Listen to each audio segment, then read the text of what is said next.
Bonjour et bienvenue à notre série de Noël, la lumière de Noël chez vous. Merci à Héritage, merci à Sébastien Demré, Jimmy, Geneviève et toute l'équipe. C'était magnifique. Bienvenue à notre thème, la lumière chez vous pour tout le mois de décembre. Bienvenue particulière à tout le monde, de tous les gens, tout le peuple que j'aime tant, de Nouvelle Vie, à Longueuil, Nueva Vida, La Prairie, Nouvelle Vie de Drummondville, Sept-Îles, Charlevoix. En cette fin d'année, après un peu plus de 9 mois sans se voir, 9 mois de pandémie, sans se réunir ensemble en présentiel, vous nous manquez tellement. Vraiment, vous êtes dans nos cœurs, vous êtes dans nos pensées, vos visages sont devant nos yeux. On pense à vous et on a hâte, on sait que bientôt, en 2021, on va avoir la joie. Quel moment on va vivre ensemble et aussi partout sur chacun de nos sites Nouvelle Vie. Bienvenue aux milliers qui se sont joints pendant l'année. Bienvenue à vous.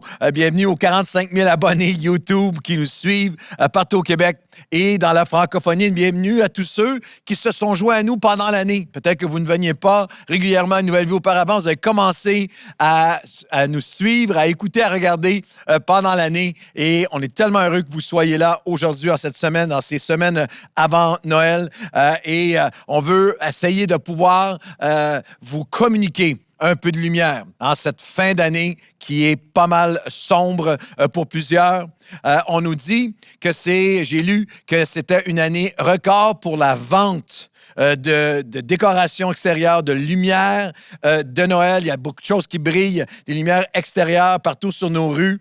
Mais pourtant, après 36 ans, pour moi, 36 ans de pastorat, je n'ai jamais vu une fin d'année avec autant de gens aux prises avec des idées sombres, en manque de lumière intérieure. En manque de lumière intérieure, combattant et même étant parfois un peu submergé, englouti par des pensées noires, par des ténèbres, par des noirceurs, de déprime, d'anxiété, de solitude, d'inquiétude pour l'avenir, de colère, de frustration. Et pour des centaines de milliers de tous les âges au Québec, tous les sondages et statistiques nous le disent, même de mal de vivre, une noirceur de mal de vivre en cette fin d'année. N'importe quelle autre année, lorsqu'on arrive au mois de décembre, si j'avais joué, fait un jeu avec vous d'association de mots. Si j'avais dit, OK, je vais vous dire, donnez-moi 7 mots. Donnez-moi 7 mots pour vous qui signifient Noël. Si je dis Noël, quels sont les 7 mots les plus communs qui vous reviennent à l'esprit? La majorité d'entre nous, ça aurait été des mots qui sont assez communs. On aurait dit cadeau, Noël, c'est cadeau, c'est famille, c'est party, c'est sapin, c'est décoration, c'est Père Noël, c'est vacances, c'est SAQ, c'est nez rouge.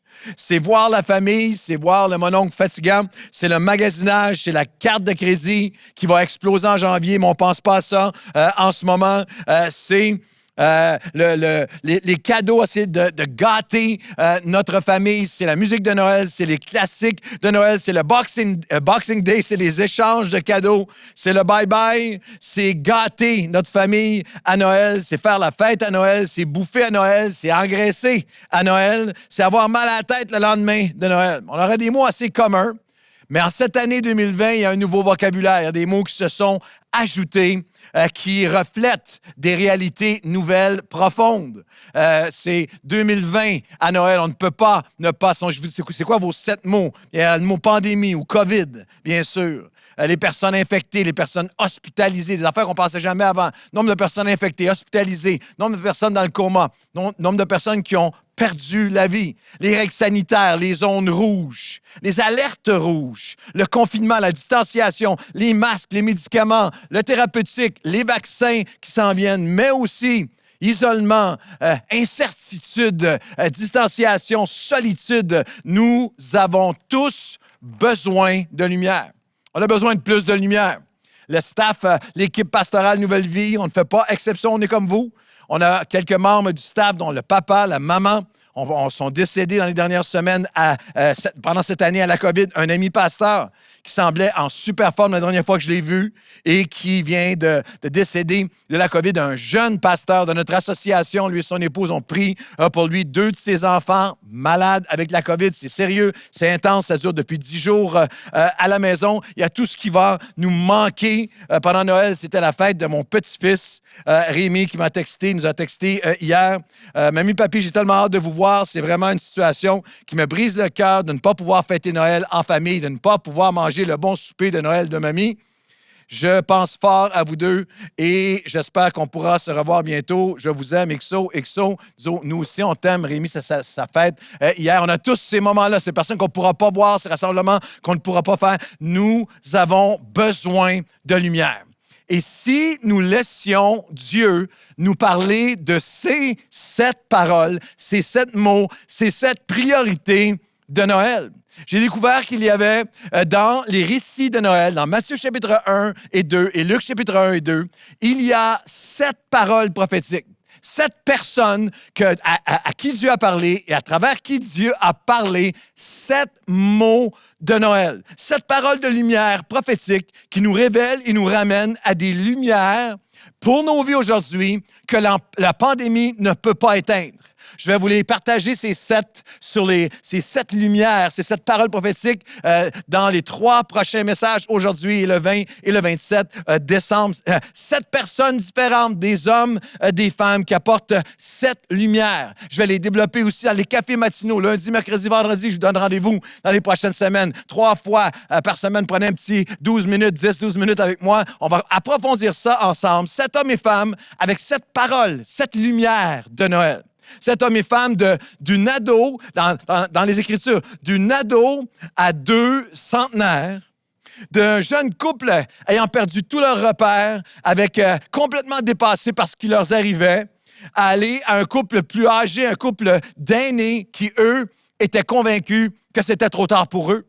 De scientifiques et chercheurs influents dans les Écritures, oui, dans la Bible, dont les gouvernements attendent désespérément le fruit de leurs recherches, vous irez voir ça dans Matthieu chapitre 1, à des oubliés, des négligés, des démunis, des isolés qui sont considérés bien peu par leur société de l'époque, mais connus et aimés de Dieu. Il y a 7 lumières de Noël. On voit les 7 lumières de Noël, les 7 lumières de Noël. À Zacharie, une lumière d'amour, de compassion, d'un puissant sauveur. À Marie, une lumière de grâce et de faveur.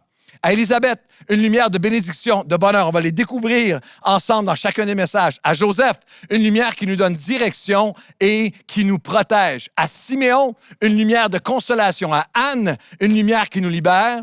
Et les bergers, avec une lumière de joie, de paix, une lumière de bonne nouvelle. Et c'est ce qu'on va regarder ensemble aujourd'hui, la lumière d'une bonne nouvelle.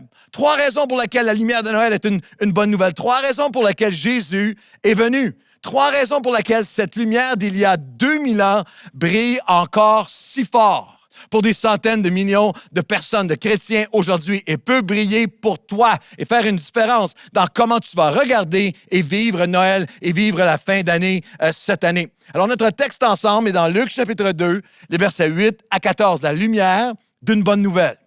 Il y avait dans ces mêmes contrées des bergers qui passaient dans les champs les veilles de la nuit pour garder leurs troupeaux. Et voici, un ange du Seigneur leur apparut. Et la gloire du Seigneur, la gloire de la lumière de Dieu a resplendi autour d'eux. Ils furent saisis d'une grande frayeur. Mais l'ange leur dit, « Ne craignez pas, n'ayez pas peur, car je vous annonce une bonne nouvelle qui sera pour tout le peuple le sujet d'une grande joie. » C'est aujourd'hui, dans la ville de David, il vous est né un sauveur qui est le Christ, le Seigneur. Et voici à quel signe vous le reconnaîtrez. Vous trouverez un enfant emmailloté et couché dans une crèche. Et soudain, il se joignit à l'ange d'une multitude de l'armée céleste, une chorale céleste, louant Dieu et disant « Gloire à Dieu dans les lieux très hauts et paix sur la terre aux hommes de bonne volonté. » 3 pensées toutes simples aujourd'hui. La lumière est venue. Pourquoi la lumière est une bonne nouvelle? La lumière est venue effacer les préjugés contre Dieu. C'est une bonne nouvelle pour nous aujourd'hui. Cette lumière est venue effacer les préjugés contre Dieu. Pourquoi Jésus est-il venu? La lumière est venue pour effacer les préjugés contre Dieu. La lumière est venue pour exprimer effacer les préjugés, exprimer l'amour de Dieu. Et la lumière est venue pour nous permettre d'expérimenter, effacer les préjugés, pour venir exprimer l'amour de Dieu et pour nous permettre d'expérimenter une nouvelle dimension de vie avec Dieu. Cette lumière est une bonne nouvelle. Enfin, une bonne nouvelle qui transcende, qui fait qu'aucune mauvaise nouvelle ne peut effacer si tu la saisis et tu la reçois, c'est que la lumière est venue. La lumière de Jésus qui a resplendi est venue effacer les préjugés contre Dieu. Luc chapitre 2, les versets 8 à 10, la lumière resplendit autour d'eux. Ils furent saisis d'une grande frayeur. Lorsque l'ange apparaît au berger, il leur dit, « N'ayez pas peur, ne craignez pas, car je vous annonce une bonne nouvelle. Il vous est né un sauveur qui est le Christ, le Seigneur. » La lumière d'une bonne nouvelle qui est venue effacer les préjugés contre Dieu. Il y a 365 fois l'expression « n'aie pas peur ».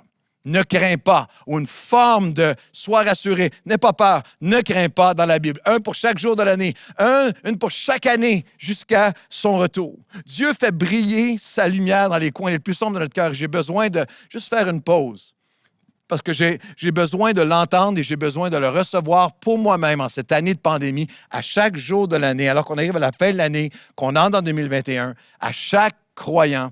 Je veux te demander de permettre à Dieu de parler à ton cœur parce qu'il te dit encore aujourd'hui, surtout aujourd'hui, n'aie pas peur. Ne crains pas. N'aie pas peur. Il va faire briller sa lumière dans les endroits les plus secrets de ton cœur, dans les peurs, les anxiétés les plus secrètes de ton âme. Il dit à chaque fois aujourd'hui, n'aie pas peur. J'ai une bonne nouvelle. Je suis un sauveur. Je suis là. Je suis Dieu avec toi. Une bonne nouvelle. La lumière d'une bonne nouvelle. Pendant l'année, je regardais un épisode d'une émission de télévision ici au Québec qui s'appelle Le Tricheur et il y avait une question qui avait 4 artistes qui étaient là et on a posé la question que veut dire le mot évangile. Il n'y a aucun des 4 qui a trouvé la réponse. Puis même le tricheur qui avait la réponse ne l'a pas dit. À la fin, il a expliqué je ne l'aurais jamais dit parce que je ne l'aurais jamais su puis je me serais dévoilé si je l'avais dit parce que c'est impossible que je sache ça. Et vous? Est-ce que vous savez tout simplement ce que veut dire le mot évangile? Le mot évangile veut dire bonne nouvelle. Pas édit religieux, veut simplement dire bonne nouvelle. C'est une bonne nouvelle. Noël, c'est le seul moment, on a vu l'enfant dans l'étable, c'est le seul moment de l'histoire où il y a une étable, où il y a dans une étable quelque chose de plus grand que le monde entier.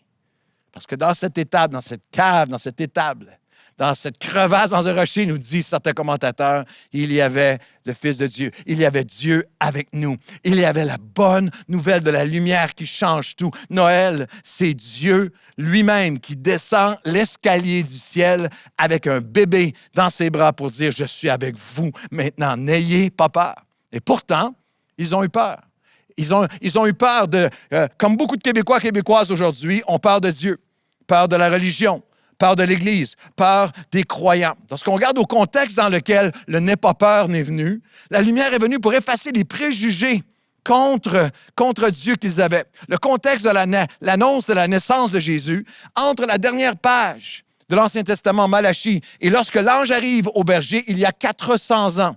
Lorsque l'ange apparaît au berger, c'est après 400 ans où de génération en génération, les religieux ont déformé, défiguré, sali et complètement faussé la nature et la personnalité de Dieu. Ils ont diffamé Dieu à travers leurs idées religieux et ils l'ont présenté de génération en génération au peuple, comme à 400 ans d'histoire au Québec, de Dieu qui était devenu aux yeux de la population, un Dieu vengeur, colérique, un Dieu de châtiment, un Dieu de qui on a peur, un Dieu insensible, un Dieu instrumentalisé par les systèmes religieux pour dominer, pour contrôler.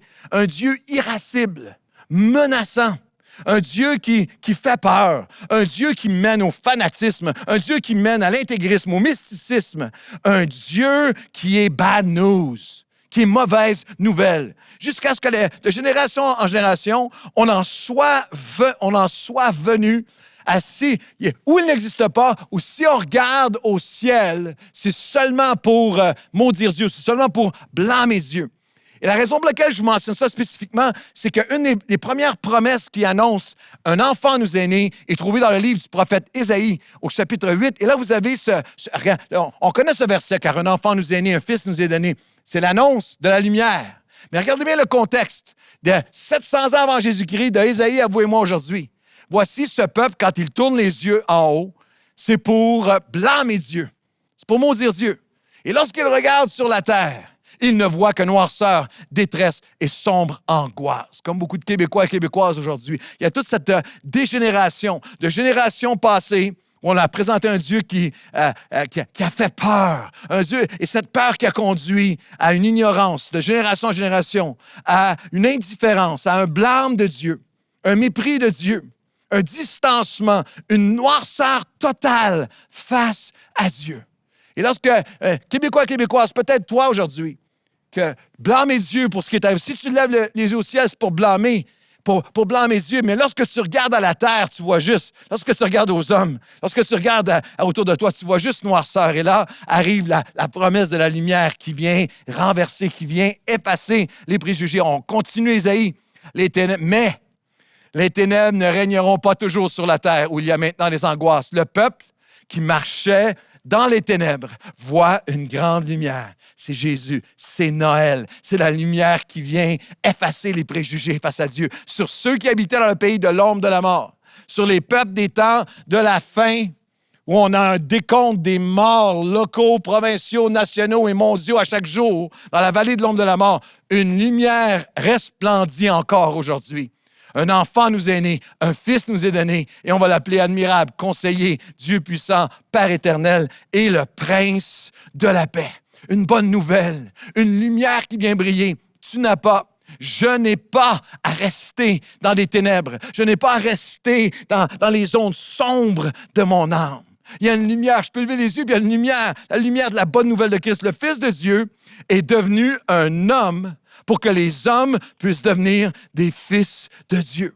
Et cette lumière est venue, et le monde entier, peut-être toi aussi, et des populations entières, et peut-être toi aussi.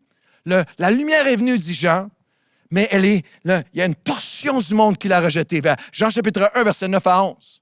À cause de l'image de Dieu qu'on leur avait donnée, à cause de ce qu'ils avaient, de l'ignorance ou à cause de l'éthos, à cause de la communication, de la religiosité qui avait diffamé Dieu et éloigné Dieu de l'expérience au quotidien, comme nous ici au Québec, dans Jean 1, 9 à 11, cette lumière est la véritable lumière qui, en venant dans le monde, éclaire tous les hommes et elle peut et elle veut t'éclairer toi aussi.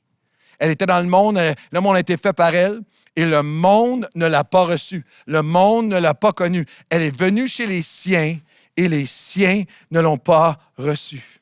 Dieu te parle à toi aujourd'hui. Est-ce que tu as préjugé Dieu? Est-ce que tu as préjugé Dieu selon ce que tu avais entendu, selon ce qu'on t'a communiqué, selon l'héritage des générations religieuses passées? Est-ce que tu as préjugé Dieu avec la vision réductrice et méprisante de l'éthos québécois ou de génération en génération? Jean continue en nous disant, si tu veux connaître la lumière, si tu veux savoir de quoi Dieu a l'air, regarde à Jésus.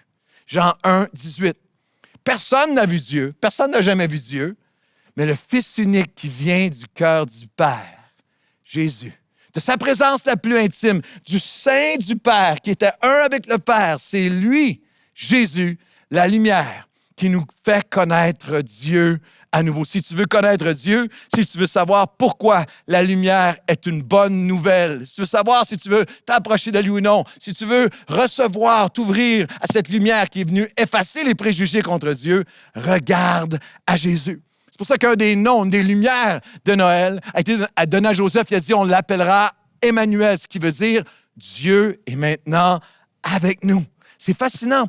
Dans la majorité des sondages comme Léger, sur les habitudes religieuses des Québécois, les Québécois ont une estime, un respect, une recherche, un intérêt pour Jésus, mais un rejet du religieux. J'aimerais te dire aujourd'hui, Dieu n'est pas dans ce que tu as connu. Si tu veux savoir ce que Dieu a l'air, regarde à Jésus. Dieu n'est pas l'Église qui a caché et couvert des milliers d'abuseurs et pédophiles qui ont fait des victimes depuis des siècles dans notre nation. Dieu n'est pas un parti politique américain. Dieu n'est pas comme tu l'inventes, tel que toi le conçois. Dieu se révèle et Dieu se découvre en Jésus.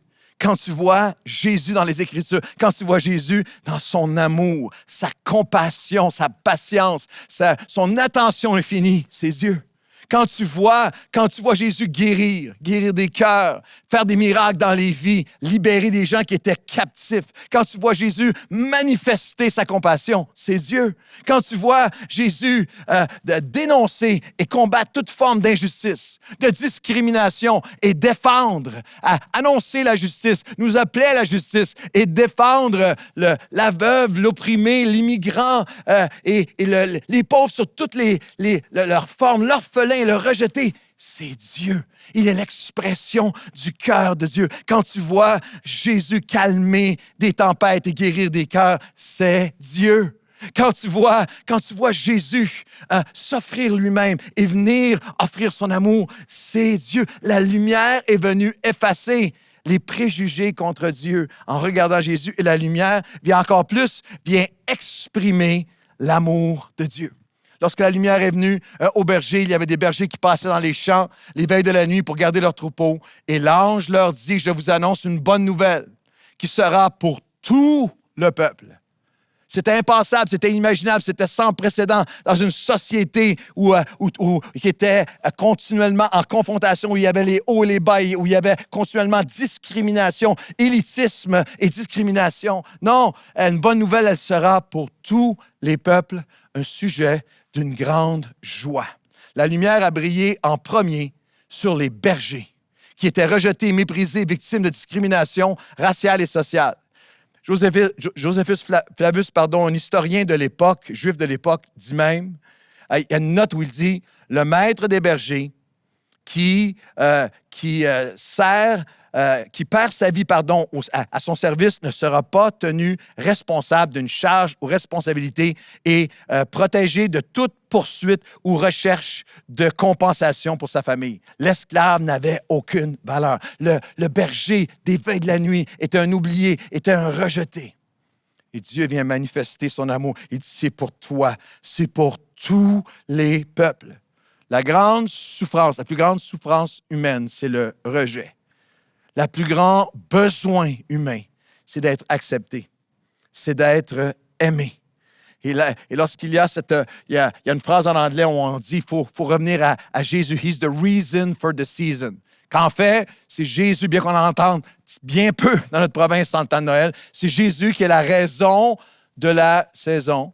J'aimerais dire, c'est vrai, Jésus est la raison de la saison de Noël, mais plus que ça, tu es la raison de la saison.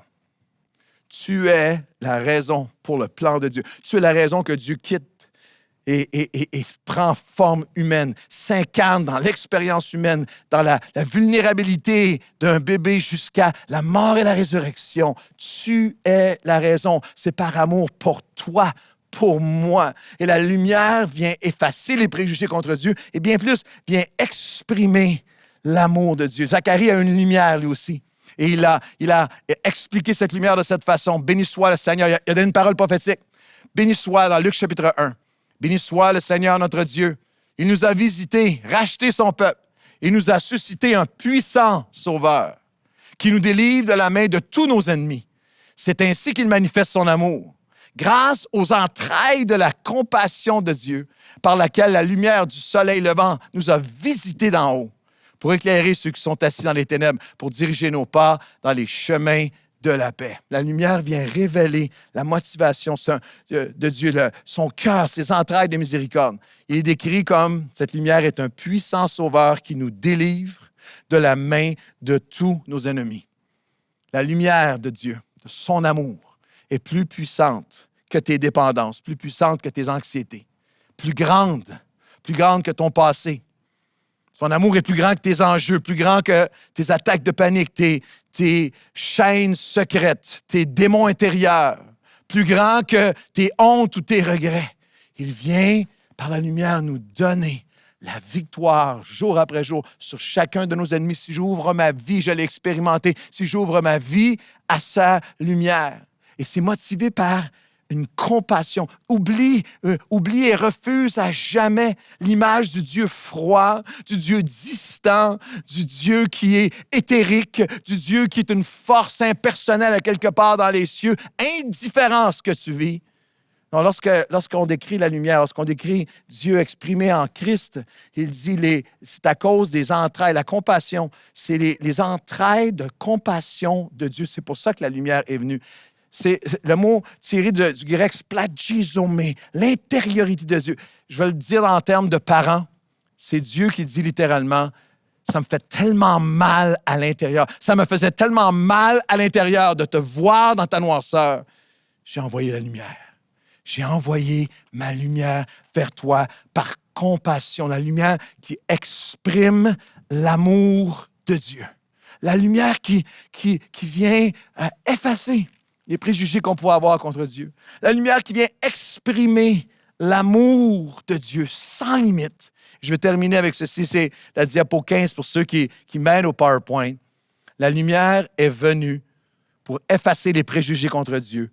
Elle est venue pour exprimer l'amour de Dieu sans limite. Et la lumière est venue pour nous permettre d'expérimenter une nouvelle dimension de vie avec Dieu. Cette lumière, Jean chapitre 1, dernier texte du message, qui en venant dans le monde éclaire tous les hommes. Elle était dans le monde et le monde a été fait par elle. Le monde ne l'a pas connue. Elle est venue chez les siens et les siens ne l'ont pas reçue. Mais à tous ceux qui l'ont reçue, il y a un choix. La lumière est un choix. La lumière ne s'impose jamais à toi, mais à ceux qui l'ont reçue, à ceux qui croient en son nom. Il est Jésus, il est le Sauveur Tout-Puissant. Elle a donné le pouvoir de devenir enfant de Dieu, lequel sont nés non du sang, ni de la volonté de la chair, ni de la volonté de l'homme, mais nés, littéralement, nés de Dieu. En fait, en terminant, la lumière, c'est un choix. Je peux la recevoir ou je peux la rejeter. Je peux y résister. Je peux retarder. Je peux remettre à plus tard. Ou je peux personnellement la recevoir. Celui qui la reçoit et qui croit en son nom. Son nom, il est le Sauveur. Il est le Seigneur. Il est celui qui croit en son nom. La lumière te donne le pouvoir de devenir. C'est mon verset favori dans toute la Bible. La puissance de devenir. La capacité que Dieu donne par sa lumière de sortir de toutes les zones d'ombre de nos vies, jour après jour, année après année, et d'entrer dans ce que lui voulait que je puisse devenir, que je ne pouvais même pas imaginer. Tu ne peux pas imaginer tout ce que tu peux devenir. Qui tu peux devenir si tu laisses entrer la lumière. C'est un choix. Elle est venue dans le monde, elle est venue chez les siens. Certains l'ont reçue, certains l'ont refusée. Mais à ceux qui l'ont reçue, il donne la possibilité de devenir, d'expérimenter une nouvelle dimension au-delà de ma volonté humaine, de mes limites, de mon sang, de mon hérédité, de mon passé, de mon arrière-plan familial, social, psychologique, émotionnel, d'entrer dans une dimension nouvelle avec lui. J'ai expérimenté cette lumière, cet amour, il y a plusieurs années, à l'âge de 17 ans, en arrière-plan de plusieurs générations de familles Hood, dans mon cas, d'hommes alcooliques, d'hommes violents, de problèmes sérieux, de santé mentale, de diagnostic, de bipolarité. Mon père est décédé de son alcoolisme à 51 ans, son père à 41 ans, maladie mentale, violence et troubles partout autour de moi. Pendant toutes mes jeunes années, je suis devenu ce que j'ai haï. Je vais vous parler en terminant de mon premier Noël. À l'âge de 17 ans, j'ai donné ma vie au Seigneur dans une petite église. J'ai laissé la lumière entrer, puis il a commencé à y avoir une œuvre. Dieu a commencé à faire une œuvre de lumière en moi. J'avais une dépendance très forte à l'alcool. J'étais alcoolique à un jeune âge. Et Dieu a commencé à briser ces liens-là en moi. Les premières semaines, les premiers mois de sobriété, je suis arrivé à mon premier Noël. Le 24 décembre, je suis arrivé dans Je suis allé à l'église avec des chrétiens tout nouveaux. Premier 24 décembre, pour la famille Hood, nous, on commençait à se saouler, les parties, ça se battait, ça faisait n'importe quoi. Du 23 décembre, puis on dégrisait autour du 6 janvier. Mais là, c'est mon premier Noël chrétien, sans alcool, Et là, je suis avec des chrétiens, on va à une réunion. Il y avait une réunion le 24 le soir. Et lorsque c'est une petite église, puis je suis rempli de l'amour de Dieu. Et lorsque c'est terminé, je dis bye-bye à tout le monde. Et personne ne m'invite, trop orgueilleux pour dire que je suis seul ce soir-là. Je retourne dans l'appart. Et là, je me retrouve, et peut-être que pour vous, c'est rien, mais pour moi, ce soir-là, les ténèbres ont commencé. Le 24 décembre, toutes sortes de pensées ont commencé à me tourmenter. Qu'est-ce que tu fais là? 24 décembre, t'es tout seul, t'es fou, qu'est-ce qui t'arrive? Qu'est-ce qui se passe avec toi? Et j'étais là avec toutes sortes de ténèbres. Est-ce que c'est vraiment vrai? Est-ce que je peux vraiment changer? Est-ce que vraiment il y a une vie pour moi? Qu'est-ce que je fais là? Et tout à coup, au milieu de tout ça, le téléphone sonne. Ça, c'était l'époque pré-cellulaire. Téléphone sonne, et c'est une gang d'amis qui m'appellent là, et j'entends le party en arrière. J'entendais la musique. Je peux vous dire, vous ne me croirez pas, je sentais le pot et la bière à travers le récepteur. Et là, « Hey, qu'est-ce que tu fais là? Viens-t'en! Hey, voyons donc, t'es pas tout seul. On s'en va te chercher. » Il était pas loin. « On s'en va te chercher. » Non, c'est correct. « On s'en va te chercher. » D'un coup, il y a une fille qui embarque au téléphone. « Suzy! Allô, c'est Suzy! Tu te souviens-tu de moi? » Je me souvenais d'elle. Je n'étais pas marié du tout à l'époque. Hey, je m'en vais te chercher. T'es tout seul, bébé? Je m'en viens. Non, c'est correct. Je raccroche. Je suis assis là. Il y a comme des ténèbres. Et pour vous, peut-être que c'est rien. Mais c'était le choix. C'était est-ce que je vais recevoir ou résister à la lumière? Est-ce que j'y vais? Est-ce que j'avance? Est-ce que je recule? La lumière est venue. Est-ce que je vais la recevoir? Le pouvoir de devenir. Cette lumière qui avait commencé à poindre en moi. Tout à coup, le klaxon, klaxon dehors, j'ouvre la porte, sont là. Sont dans la voiture. La fille est là. Suzy est là. Les gars avec la grosse bière. Viens-t'en! Let's go! Viens-t'en! Ça va vous sembler ridicule. Alors qu'il y avait cette main-là, viens-t'en, j'étais comme, c'était un choix. Je peux choisir la lumière ou je peux choisir de retourner dans ce qui m'avait aspiré pendant si longtemps. Et avec juste, pour peut-être encore une fois, pour vous, c'est rien. J'avais juste dit non, c'est correct, salut. J'avais fermé la porte. Choisis la lumière. Choisis de marcher dans la lumière. Et peut-être que pour vous, ça semble banal. Mais alors que j'ai fermé la porte et je me suis assis, je me souviens, pas de musique, pas de musicien, pas d'héritage, pas de band, mais assis là dans le petit appart, en décembre 1979, j'ai commencé à parler à Dieu et sa présence, l'amour de Dieu, la confiance, l'assurance, la lumière qui faisait son œuvre de guérison en moi. Et je me retrouve aujourd'hui, toutes ces décennies plus tard, et je n'aurais jamais pu imaginer l'œuvre que Dieu était pour faire, la lumière qu'il aurait mis dans ma vie, ce qu'il m'aurait permis de vivre et de devenir. Tous les ennemis qu'il a vaincus, qu'il continue à vaincre. Mais aujourd'hui, quel que soit ce que cette année de pandémie nous a, avec laquelle ce que nous avons traversé et ce que 2021 nous réserve, j'ai cette assurance, j'ai cette confiance que tant aussi longtemps, où je vais marcher dans la lumière et ouvrir mon cœur à la lumière et laisser son œuvre de lumière se faire en moi. Je vais terminer cette année avec une bonne nouvelle. Je vais terminer cette année en priant et je vous invite à le faire avec moi en disant, Seigneur, je reviens à ta lumière. Je me confie en ta lumière. Je choisis ta lumière. Comme les bergers il y a 2000 ans. Jusqu'à chacun d'entre nous aujourd'hui, s'il y a quelqu'un au son de ma voix qui avait des préjugés contre toi, qui avait été blessé par le religieux ou quelque autre pensée ou force préjugée, avait préjugé qui tu étais, qu'il puisse te voir en Jésus et qu'il puisse, que chacun d'entre nous, celui ou celle qui s'est éloigné de la lumière, nous revenons aujourd'hui. Nous nous attachons à la lumière. Nous la recevons. Nous choisissons ta lumière. Viens remplir nos cœurs de ton amour. Viens, Seigneur, inonder nos âmes de cette lumière qui révèle et renouvelle ton amour envers nous. Quelle pensée à Noël, quel que soit ce qui m'est interdit ou non dans ces quelques prochaines semaines. Ton cœur, ton amour, tes entrailles de miséricorde se sont penchées vers moi et tu es venu pour moi et tu as répandu ta lumière pour moi et tu as donné ta vie pour moi. Alors aujourd'hui, je reconnais mon besoin de toi. Je m'abandonne à toi et viens remplir les cœurs de ta lumière, de ta paix. Et sois pour nous aujourd'hui le sujet d'une grande joie, une lumière pour aujourd'hui, dans le nom de Jésus.